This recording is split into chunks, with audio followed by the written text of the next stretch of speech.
Hey, good afternoon. Good afternoon. Welcome to another time here. Welcome to another time at the book club. Sorry, I'm starting slightly late today. It's because my internet was having a mind of its own and I didn't want to come online and be having interruptions. I was ready to cancel today's session, but somehow the internet got itself together. Let's hope it's going to stay together till the end of today's session. But welcome to another time here. Thanks for coming. We're in our eighth book in the series, The Gold Mine Effect by Rasmus Ankersen. That's what we're looking at, how to crack the secrets of high performance. And we wanted to start 2025 with this just to help us attenuate our performance in life, our performance in our various activities in life. For me, like I say, this year is the year of doing the greater works, right? So I'm increasing everything that I do by a factor of God, so that's what it is for me. So it's important for me to perform at a higher level than I've either done all the years before. So this is something that works for my year, works for my journey. And I'm just hoping that someone out there will also get blessed, and you can apply the same to your journey to your own year, So that's what we're going to do at this point in time. Last week we started with chapter 2, but we're not able to finish chapter 2. We're going to try and finish chapter 2 today. And next week we'll go on to chapter 3 of the book. Uh, Chapter 2 pretty much just talks about how to discover talents. That's all it is talking about. It's just saying that highlights are not easily they are not easily observed or easily caught.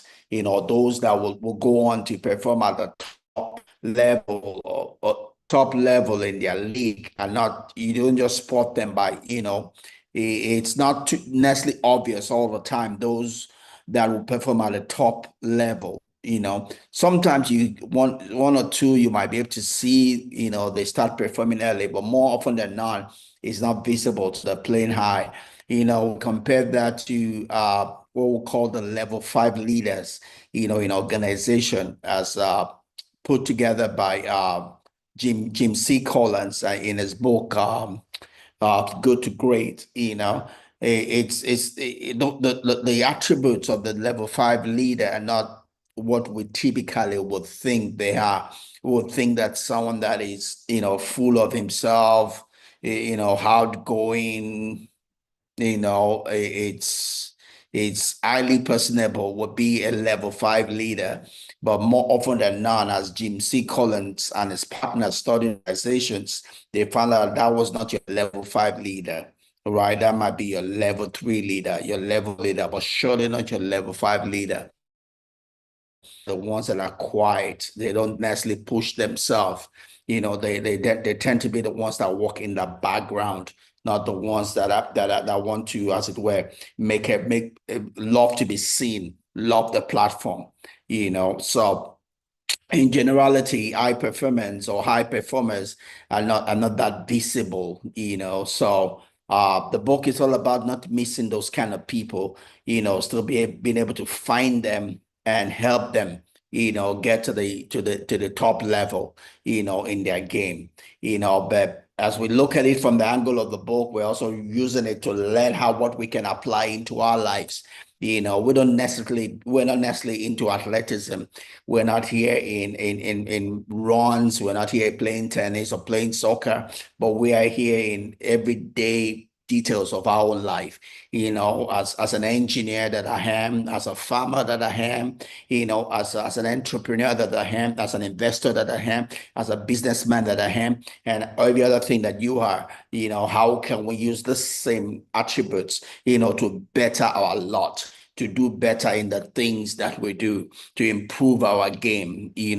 That's a real takeaway from it. It's not just reading the story of what other people have done, but being able to take from what they have done and are doing and be able to take the right lessons that we can apply in our own life to make our own life better. That's the essence of why we come here. We're not here just to talk about stories, and read what about all our people are doing. The morals we take away from here is what we can apply in our own life, what can make our own journey better, what can increase the productivity of our own journey. That's the moral. That's the reason why we gather here. It's not a storytelling time. It's it's coming here to do life and overcome. Do life and overcome. That's why we got to do this. So I'm going to bring up my slide like I typically would do, and we'll do our more structured time through this. All right. So I'm just gonna do a quick run through what we did last week. We introduced chapter 2. We talked about that to perform at a high level, we must have a vision for it. We must believe it is possible for us. We must have a hunger for it. We must, have the potential for it. We don't want to be teaching a fish or demanding of a fish how to climb a tree, or demanding of a monkey how to swim. At least they might do it for survival, but not to do it at a top level, or in competition, right?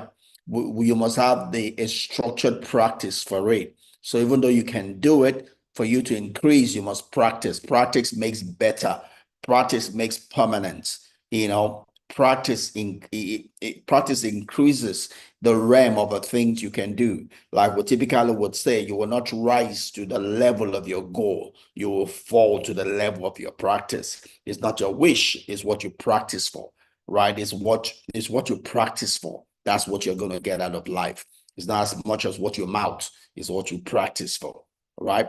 So uh we'll say there's a gap between the good and the great. You could be good at something, but that's not enough. That won't win you the medals. To be able to win the medals in life, you have to be great at it. And there's probably not too much between good and great, other than to desire for it and be ready to walk in the extra mile, be ready to pay the price for it. It's the difference between the ordinary and the extraordinary, right? And you can make that switch for it, and it wins a prize. Like someone would say, was a difference between the horse that wins, that comes first and the second. Typically, it's not too much different, just a few seconds. In any race, also probably most often than not, the seconds are not much, but just that extra bit you put in to win, right? If you're gonna do it, then do it to win. Put in that extra to get you the medal, right? So studies show that performance boils down to the ability to keep one's emotions in check and act responsibly related to risk, right? You don't let your emotions have the better of you. That's what we talk about, emotional intelligence, right? If you're gonna win in life, then you have to be emotionally intelligent, right? You have to be emotionally intelligent. Use your emotion. Don't let your emotions use you. Interpret your emotions in a way that is support what you are doing, not work against you. Like some people would say concerning self-efficacy. Typically when athletes wants to go, to engage in whatsoever it is that they want to engage in their sport, go to the field. Typically they have butterflies in their stomach, and ordinary people would interpret that as being anxious, being scared, but for a top performer, they reframe that. They define that feeling in a way that empowers them, not disempower them. So they explain it as they are being ready, as their body not want to excited about going to do that thing which they want to do. They don't see it as an hindrance. They don't see it as a sign not to go. They see it as a sign to go, right? And that reframing empowers them to be able to overcome, to be able to win. It's the same thing, if you have to give a speech, give a talk, your body might be feeling otherwise. You have to talk to your body to work with you. Define that feeling as one that will work for you, that will help you. Don't see it as something that's keeping you away. I see it as I do a whole lot of these sessions. Some sessions I come, I'm so excited that I'm seemingly in the spirit of what I'm saying. And those are not the ones that go viral. Those are not the ones that touch people. Those are not the ones that the message hits people. The ones that the message hits people are the ones I probably have zero emotion. I probably think I'm not doing anything. I'm just speaking from my heart, no excitement, and those are the ones that seems to hit home with people. Those are the ones that receive the most like, the most view, and so for me, from experience, I learned that it's not about all of those vibrancy. It's not necessarily what I feel, is that I've done the enough preparation, then I come to give out of who I am. I give out of who I am, whether I feel it or I don't feel it. It really doesn't matter. I speak out of faith. Having done the necessary preparation, I vomit out what I have within me. That's what I do. Like I gotta say, when I study, when I prepare, I become the message. I become the message. I don't share from my head. I share from my heart, right? I share from my heart, not my head, because I have become the message. I'm living it also. I'm not here to teach you something I don't live. I'm not here to teach you something I'm dissociated from. I'm here to teach, share something that I myself am living and I'm living in. I might not be perfect around it, but I'm pressing in that direction. So it's easy for me there's an association between the message and myself. Actually, I've become the message. All I'm doing is just vomiting it. And and it helps for me when I don't depend on the emotions. Oh, I'm feeling it or I'm not feeling it. I just relax and give it because I have become the message, right? So that's important, as relating to our emotions. It was not as much as it was not as much as a person knows. It's not as much as what a person knows. I don't know why I put words there, but about the person's emotional is yeah, right. It's not as much as what a person knows, but what the person's emotion, but about the person's emotional intelligence, right? That's what's going to win you the game, especially in the workplace. I am intelligent, but I know my intelligence stands in my way. You used to stand in my way. I'm overcoming that. I'm more mature today. But yes, past, it used to stand in my way because I can easily tell a fool. I can tell when you're bullshitting, right? And I'm going to tell you to your face one way or the other. I can decipher that. I probably handle it better today than I used to. It used to be that he handles me, not me handling it. I handle it better right now, but because I can decipher when you're bullshitting, and today on one of my platforms that came up, we're talking about something, and the other person was just saying bullshit. It was saying things that don't make sense, things that I would not expect a secondary school person to be saying, you know and I could be blunt, I guess a lot of people understand me. It's not that I hate you, but might as well tell ourselves the truth, but I guess I have to be careful where I do that. Not everybody can handle that. But in some of these platforms, they know me. They know they've seen me in different so it's easier to talk to people in those realms because we equate on a lot of things. I'm not looking down on anybody, but being intelligent could stand in your way, but you have to manage that. You have to manage that. You don't become too critical of people. You don't allow your emotions give you the feeling that you own the field. One of that stood in my way as I worked for my company. I got back and I was doing things as if it was my company. Nah, it's not my company. I'm only an employee. I must never forget that. Even though what I'm saying might be correct, might be true, but I can't push it down people's throats because I don't own the company. Right? When my company, my farm that I run, what I want will hold sway if I choose to, right? But where I'm an employee, I'm not. I'm not the highest PSG. I have people that are my bosses. So I can't push it through. So I need to always remind myself, you're just an employee. You're going to give the suggestions, but they don't have to take it and have to handle. They're not taking it. Uh, I have to handle it well. I have to handle it well. I must never forget, and that has to affect my attitude also. That even though what I'm saying is intelligible, is the right thing, they don't have to take it. And it's got to be okay with me that they don't take it, right? I need to manage not just my emotion, I need to manage their emotions also. Because when you work in a corporate setting, it's not as much as whether you're right or wrong. What's important is that you are able to work together as a team. As a team, the company will do without one person. It might be the best if that person disrupts the team, right? They're working together of the organization, right? So you need to manage yourself so that you don't become someone that cannot be accommodated in the company for as long as you need the job. You need to define for yourself what is important, what is not important. What are the things your non-negotiables? Because even though you're an employee, there are some things that you're non-negotiable about. You need to know them. It can't be everything. You have to choose your battles. Because if you're fighting on everything, then people can't respect your non-negotiable. But if you pick your battles, then people know that these are your non-negotiables. On these other grounds, we can work, right? That's important, right? You learn about maturity, but learn from those of us that have been burnt, so you don't have to be as burnt as we are. You can move faster in life, you know. So we talked about level 5 leader, we started looking at some of the attributes of a level 5 leader last week. And we said that, a level 5 leader is a person who has a combination of humility. You see, all the things I said earlier on boils down to humility. If you want to be a level 5 leader, humility is important.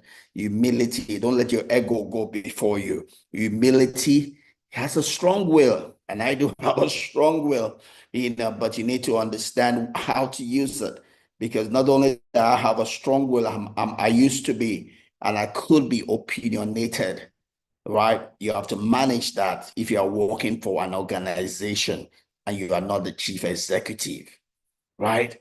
The buck does not stop on your table, so you cannot afford to be too opinionated.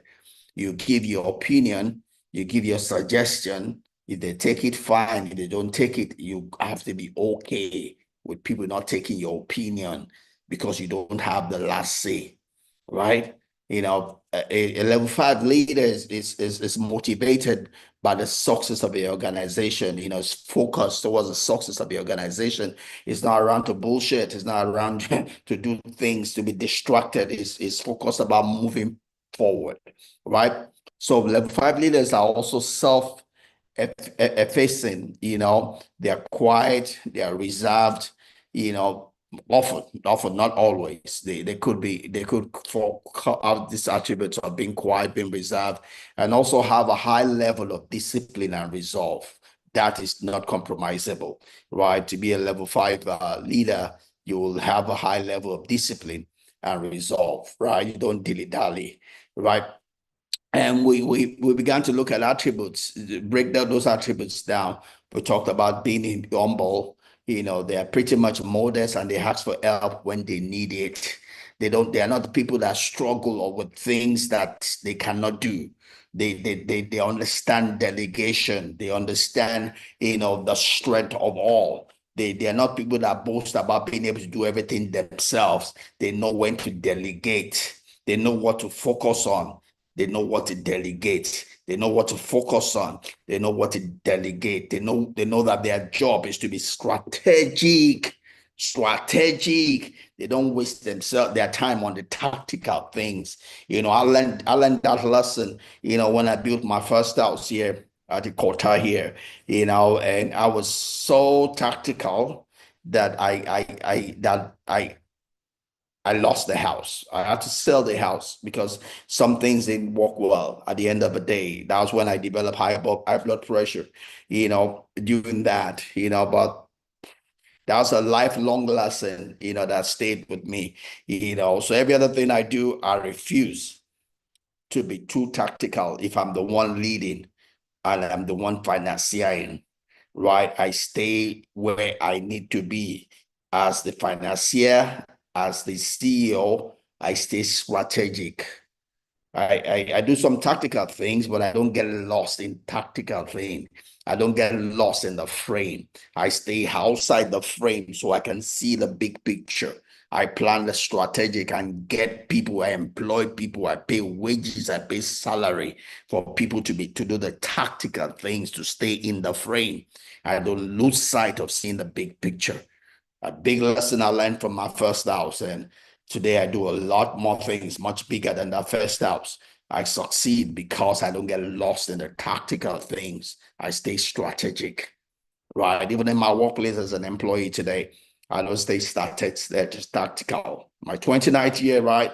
I refuse to do tactical things, right?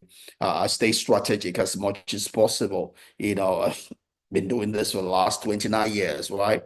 35 years since graduation, and I don't get lost in small things. I allow people do their small things, and I stay as strategic as I need to be or as I can be, right? But uh, but that is not feeling too big. It's just the fact that you let other people grow. I mean, you're not going to grow by doing the things you've been doing the last 29 years. Some people need that to grow. You've already grown. So you should think about doing bigger things, right? Not regrinding the whole thing you've been grinding the last 29 years, right? So, yeah. So you need to understand what's important, what's not important, where to put your energy, where not to put your energy, where you make the most impact, where you make the least impact. That's important. That's important if you're going to perform at a high level. You don't want to waste your time on the things that don't matter. You don't want to spend 80% of your time on the 20 on the 20. You don't want to spend 80% of your time on the things that don't matter, right? You want to spend 80% of your time on the 20% of the things that matter, that matter. Typically, just 20% is a big bank. Put your 80% in to work on 20%. Yeah, 20% you can, compromise, but 80% of your time needs to be spent on the 20% that matter, that move the bulk. For my company, I do a planning every weekend. That's where I spend my energy. I get a debrief of the week from the farm, and I take all of that and make sense of it.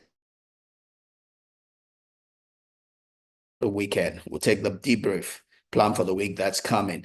We do the detailed planning, whatever it is that we need to do over the weekend. And I put my energy in that, because that is what makes a difference. That's what I am there for.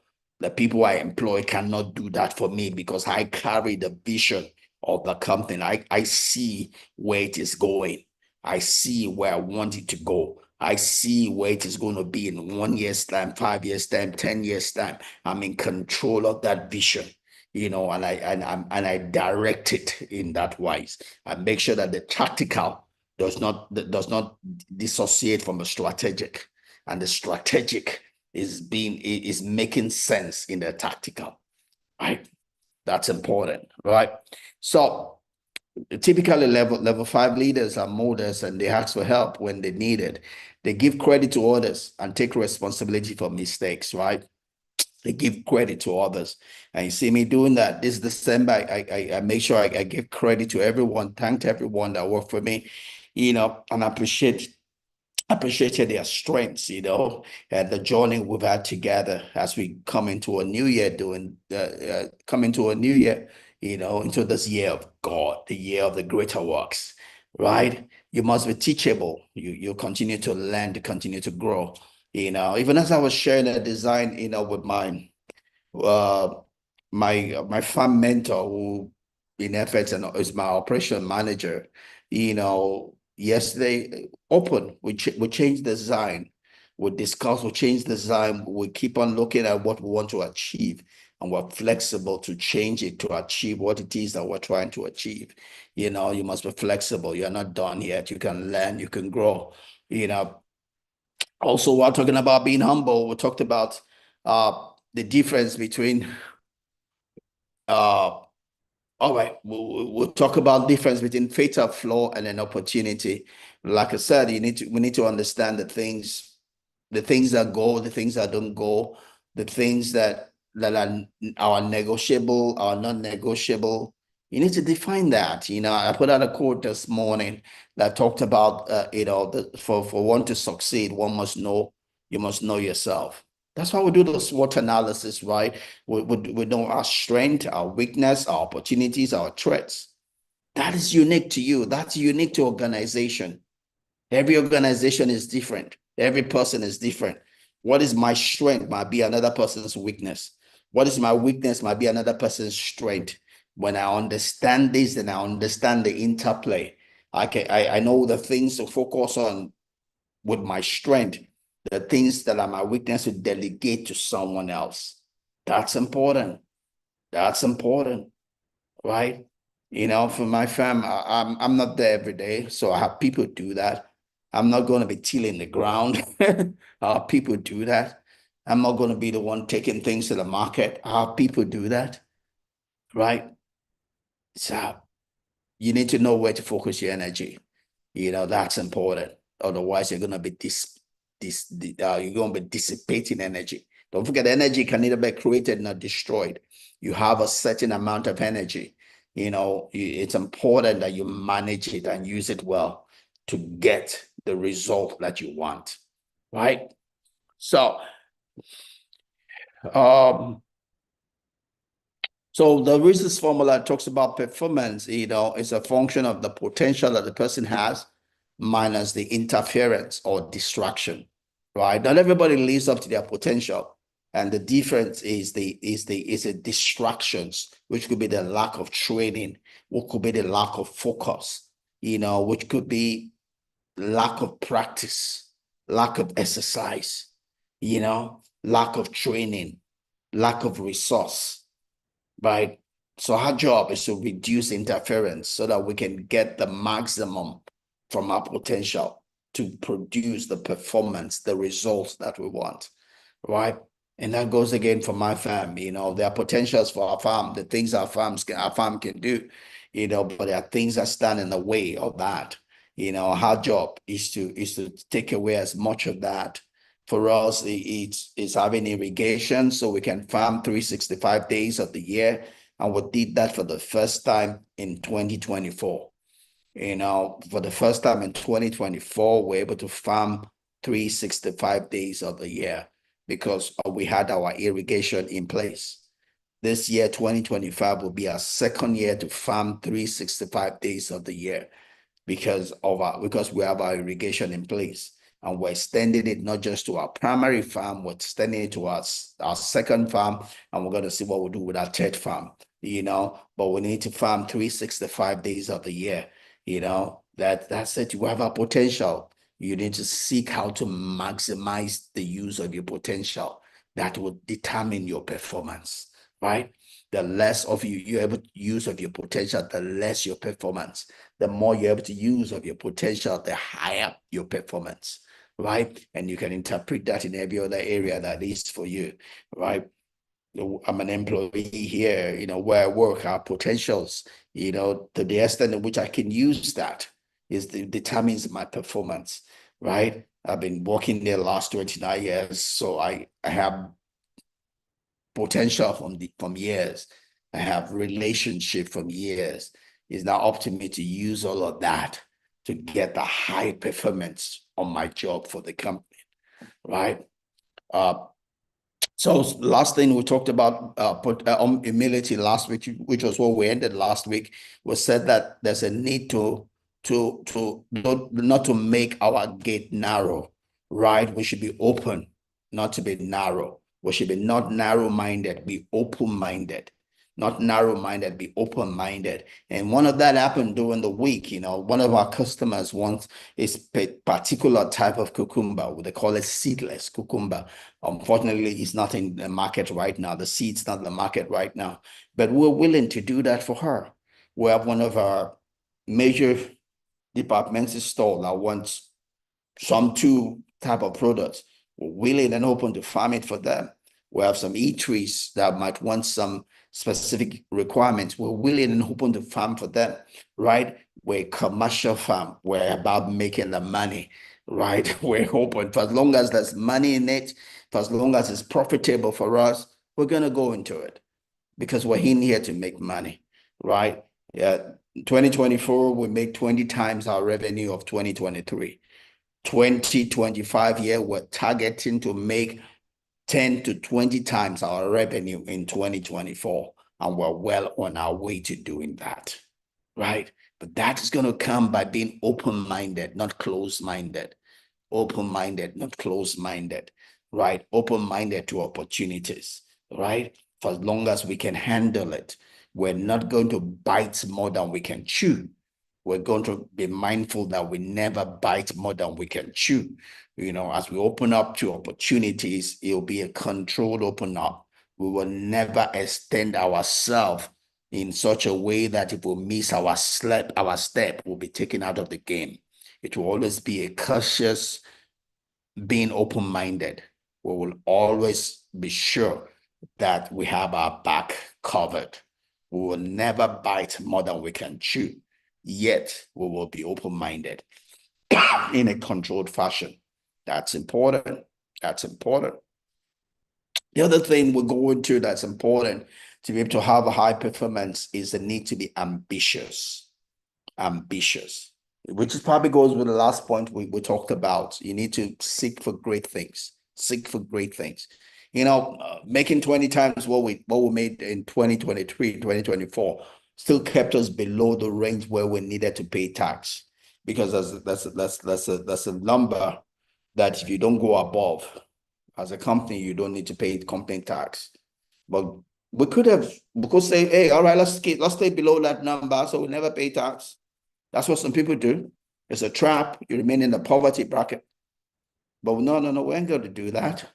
We're going to go still further. We're going to make 10, 20 times what we made last year, which will put us in the realm, in the band where we need to pay tax. We're not going to be a prisoner to poverty because of tax. We're going to pay tax. We're going to pay our due. We're excited about paying tax because we enjoy the benefit of tax. Now, whether we even enjoy or we don't enjoy it, that is another discussion for another day, where that's not our responsibility. It's the law of the land. We're not going to stay away from doing whatever it is that is legal obligation for us. No, we would, because of that, entrap ourselves in a poverty bracket. We would do whatever it takes, but we'll go for the greater things. We will not remain small. We don't want to remain small. We want to be big, want to be heard, want to cause our name to be heard far and near across the oceans, right? We're not small. we're big, we're big, we're big, we're big, and we're going to live up to that, right? So if you're going to perform at a high level, you must seek for big things. You must seek to grow. Seek to be better than you were yesterday. Don't be too carried away by your yesterday's success. Oh, we did well yesterday. Oh, we did well. We have arrived. That's stupid, because yesterday will soon catch up with you, right? So they are driven by strong desire to help the organizational succeed. So succeed, to help the organization succeed. That's where a high performer is. You know, the story behind the performance is it's important to have a story behind the performance. Why are you doing it? You know, I'd said some time ago, one of the reasons why we do our company is to change lives. You know, that's a driving mission for what we do. It's not just to make money. The money is good, no doubt, but we're doing it to change lives. First of all, to change the life of those who work for us, to change life for our host community, to change life for people in diaspora, you know, beyond our immediate environment, right? But we do it to change lives. That's why we treat everyone that comes to work for us as a human being. We'll give whatever consideration we can within the limit of what we make and what we have to take care of them.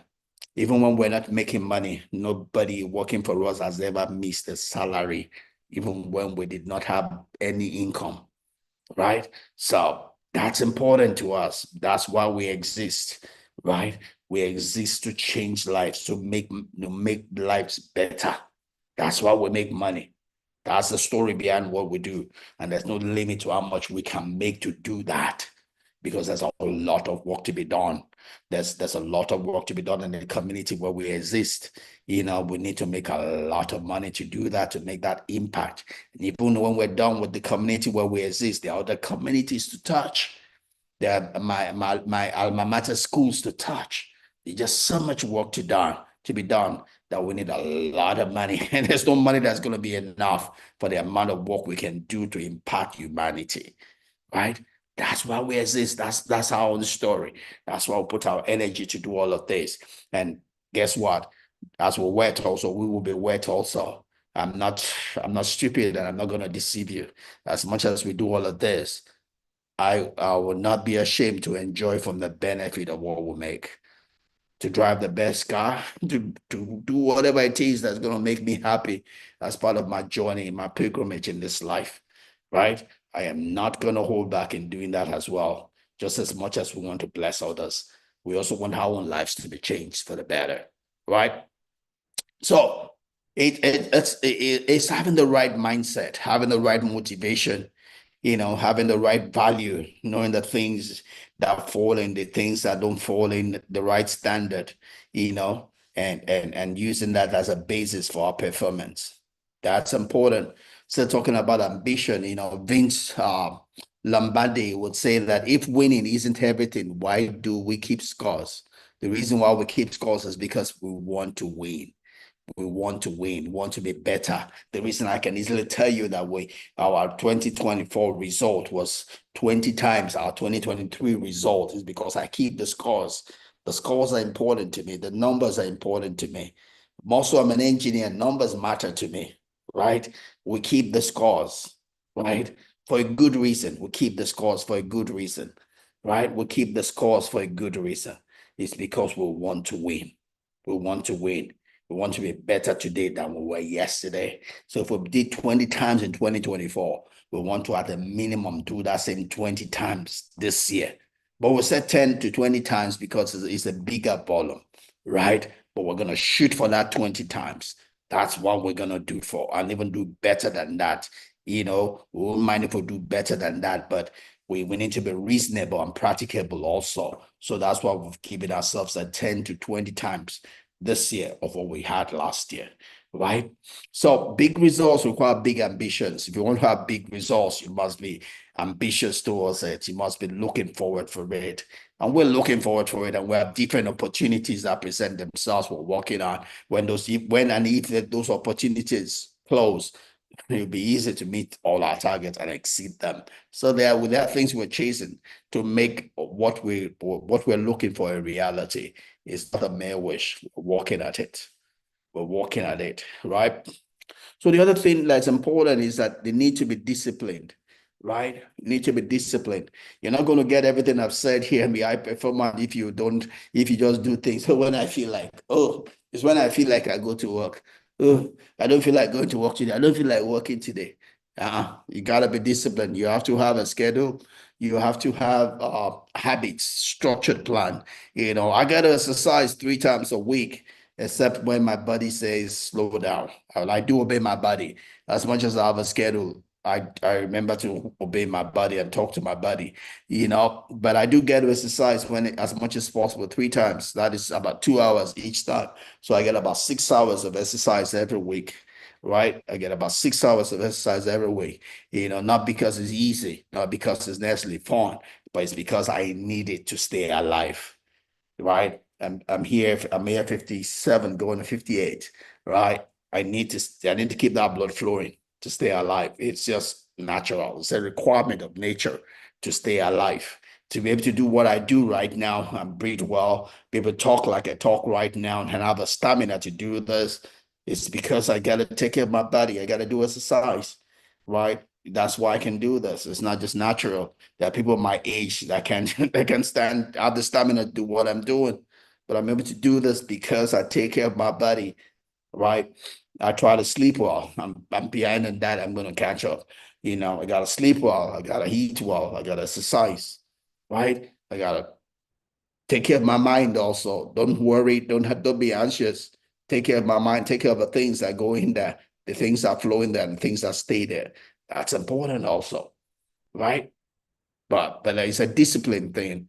Do the things you need to do when you need to do them, not because you feel like doing it or not. Like I say, I have a practice. I get it every weekend. We got to do a debrief and plan for the next week. That's a discipline, right? I'll, Also, we don't spend, we're careful about our money, and I prioritize salaries, right, with our money. I do everything I can to do to make sure that we don't miss a salary, and we've never done that in 4 years of existence. It would never happen that we would do that. I prioritize paying my people. I don't want to get to a place where I give excuse around payment. And we've done that when we're not making anything. We've done that when we had issues in the farm and we're not making as much as we needed to make.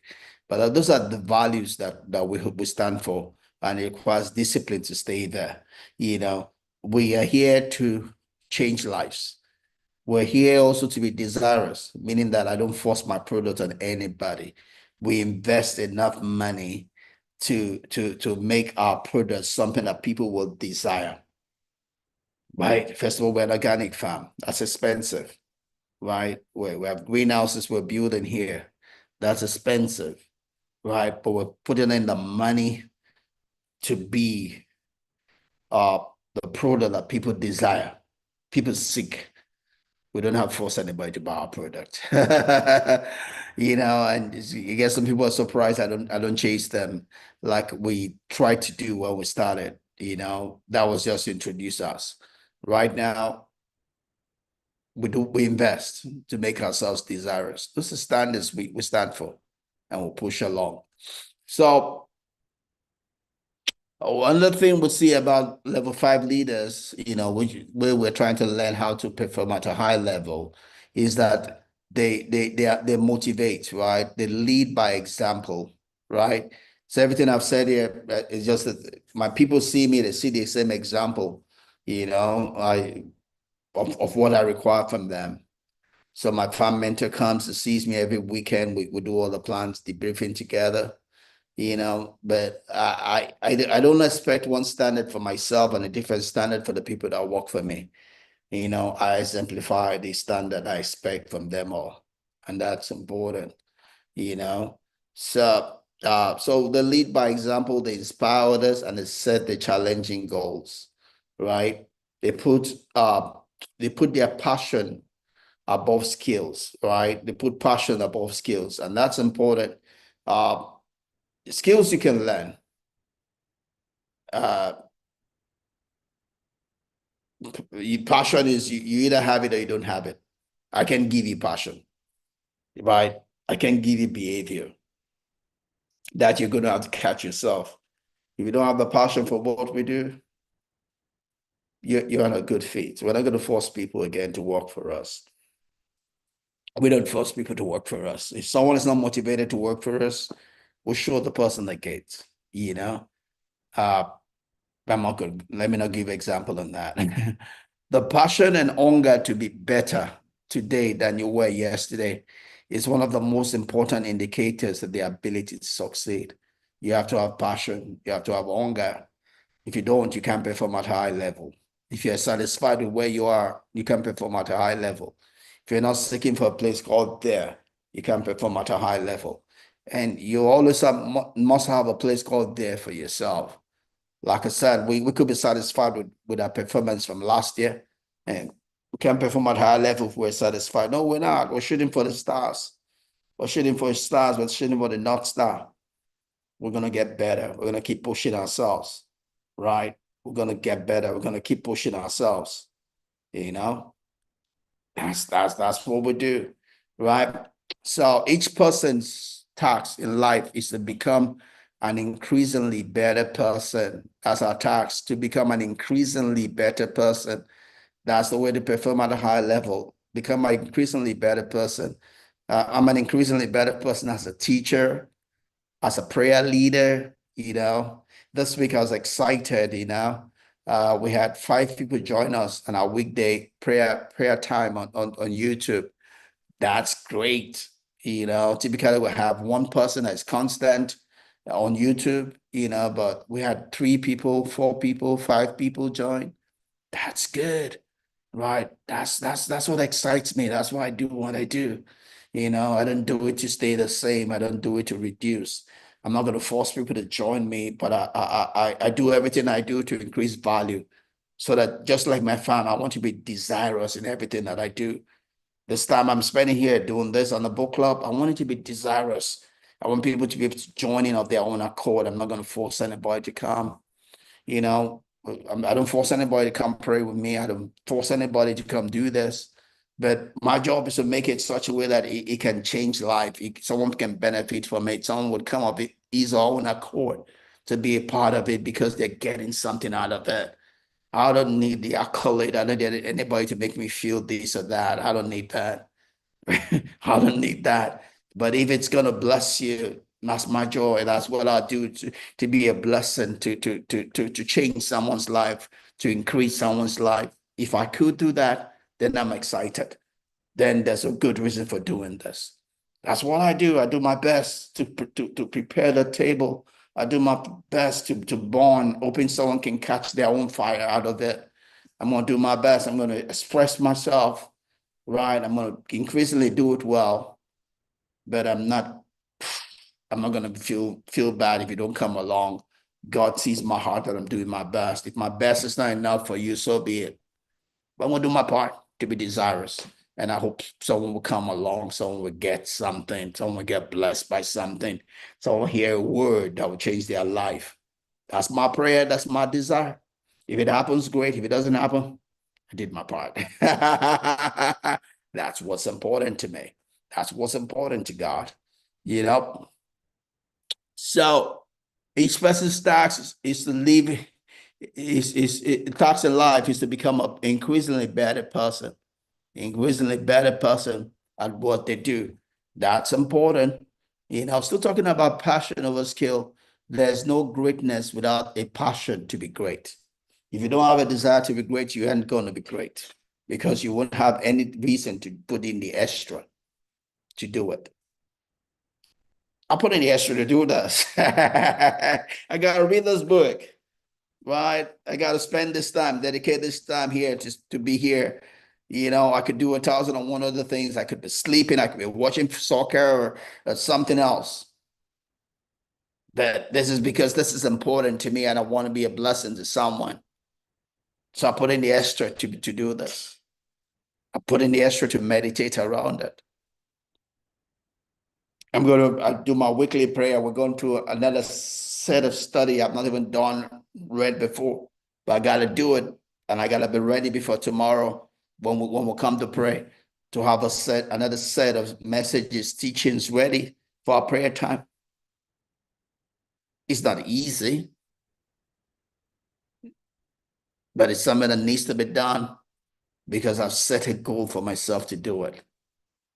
It's because I have a passion for it. It's because it fuels me. So I put in the extra to make it work. You ain't gonna go to the next level unless you have a passion for what you do, unless you can see the place called there, and that there fills you up, right? So there's no greatness without a passion to be great, whether it's the aspiration of an athlete, or an artist, or a scientist, or a parent, or a business person. You must have that thing that wants to make you better for you to put in the extra to get that. People with cunning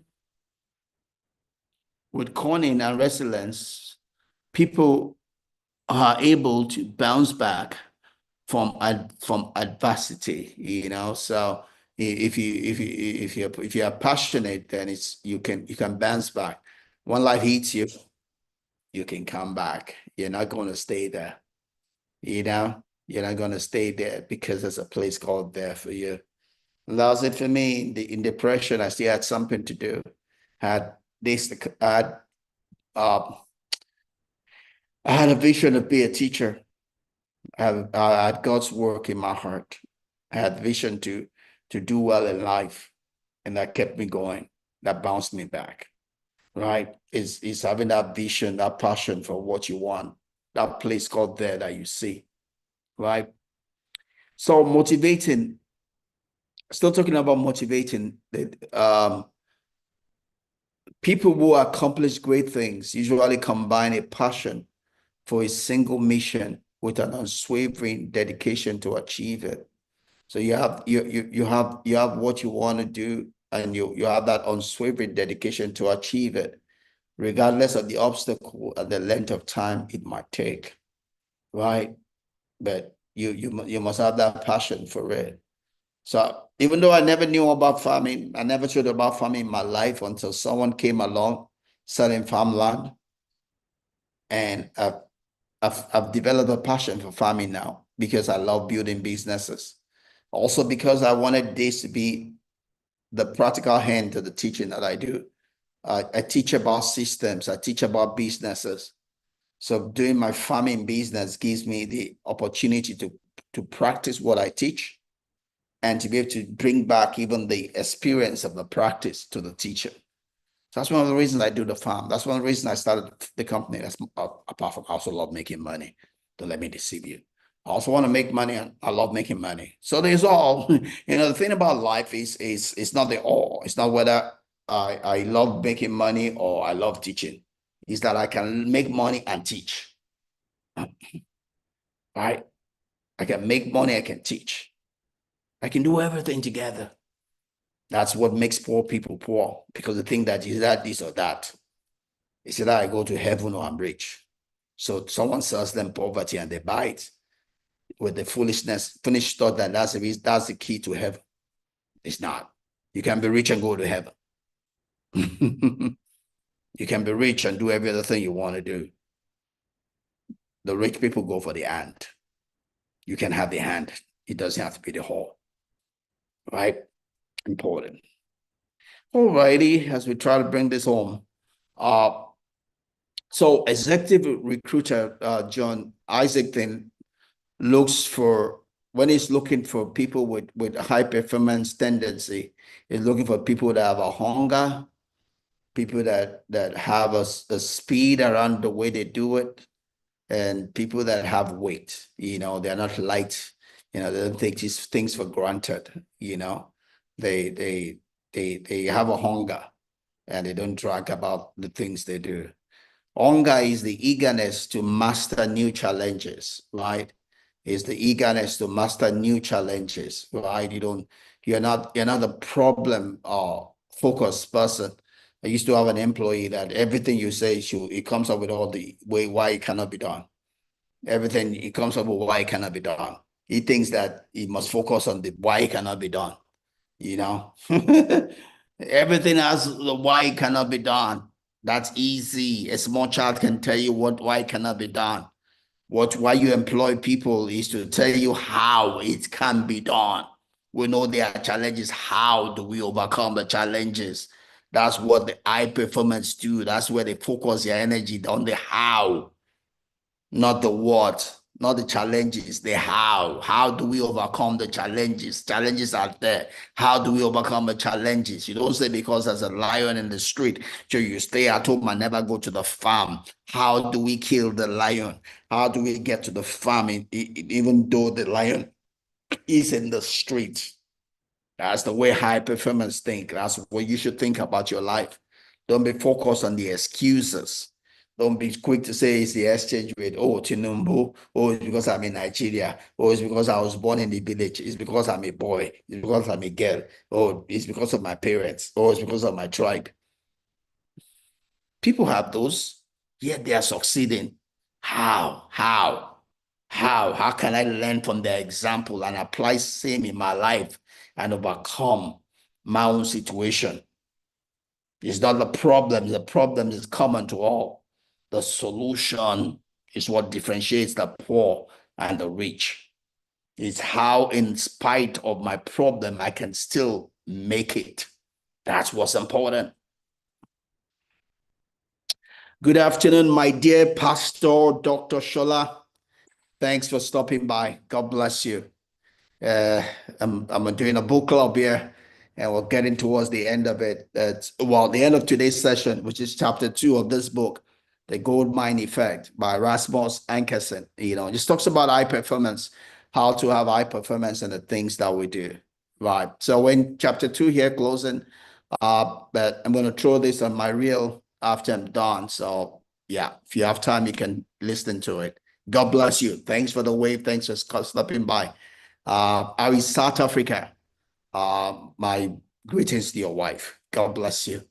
All right. So the other party says is speed is the ability to do so, right? The ability to overcome the challenges. It says one thing to overcome challenges is the other thing, to get at it, Not say I'm going to do it tomorrow, next year, right? And which refers to the leader's judicious use of power within each job, right? So you're still a personable person in what you do.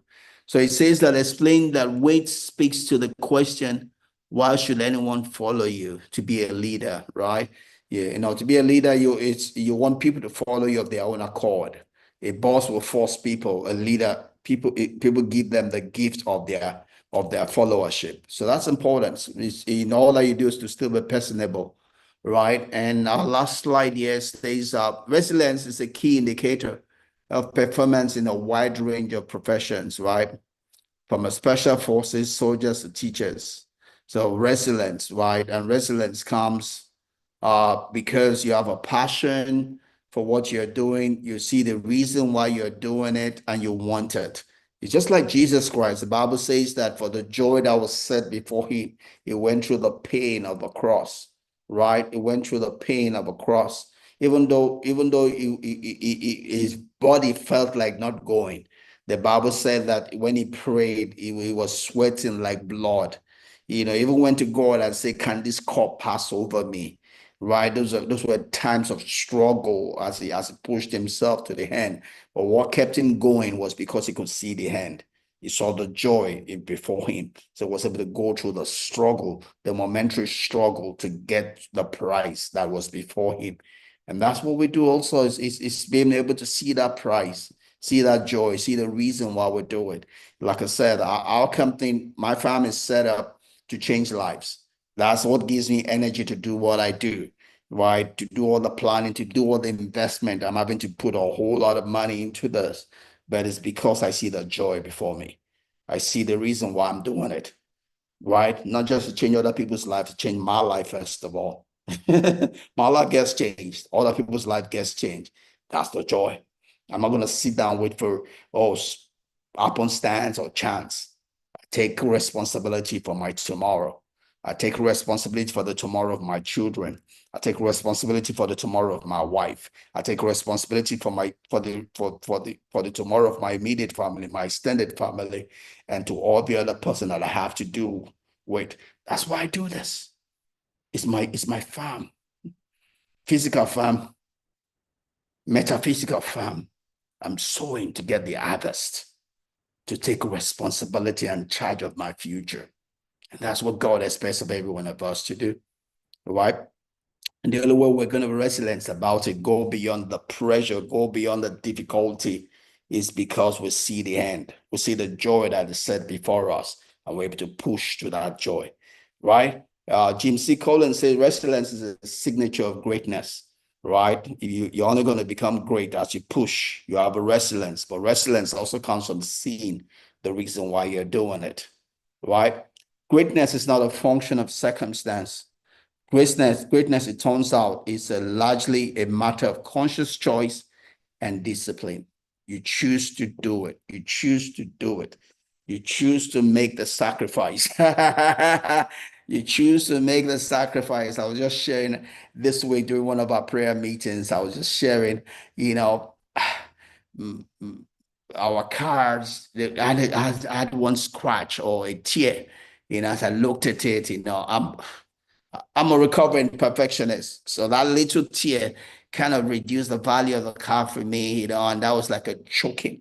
And that brought a prayer point for me, it's just like Jabez. The Bible said that, Jabez prayed to the Lord that the Lord will extend the court of his dwelling, that he will not choke up. He will extend the tent of his calling, because his name said that it was one that caused pain.